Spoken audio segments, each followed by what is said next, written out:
Situé sur la rive ouest du Nil, le grand sphinx de Gizeh est probablement l'une des marques du génie humain les plus émouvantes au monde.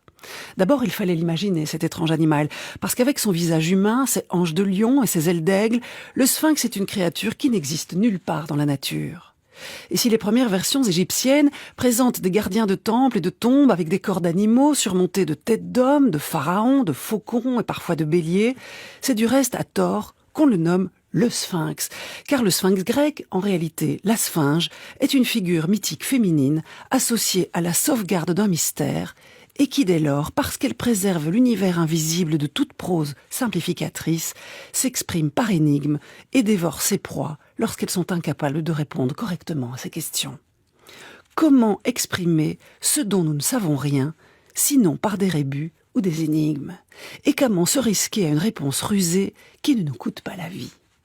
Car pour survivre dans un univers de symboles, il nous faut apprendre à déchiffrer le langage des énigmes.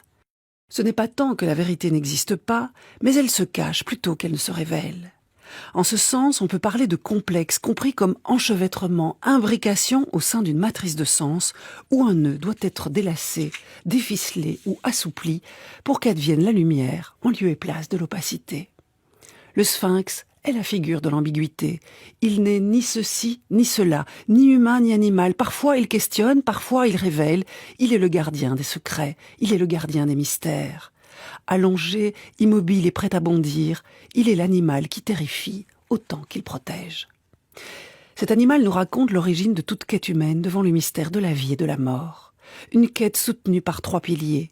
Ignorer, souffrir, comprendre, c'est-à-dire, selon la sagesse d'Ajax, que la lucidité douloureuse est le prix à payer pour qui veut apprendre le langage secret des êtres et des choses.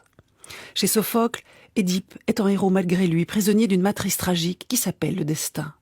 Édipe affronte la sphinge. Quel est l'animal, demande la créature, qui n'a qu'une voix et qui d'abord quadrupède devient successivement bipède et tripède. Et qui sont les sœurs qui s'enfantent mutuellement? Édipe sait que la libération de Thèbes dépend de sa réponse. À la sphinge monstrueuse, il oppose une connaissance. L'homme est la réponse à la première énigme, ainsi que le jour et la nuit sont le nom des sœurs posées par la seconde énigme, et la sphinge, stupéfaite que l'énigme soit résolue, se précipite dans la Méditerranée, désorientée et défaite, libérant les hommes provisoirement du poids de ces impossibles et épineuses questions. Édipe, lui, s'est opposé au monstre par l'intelligence et non par la force.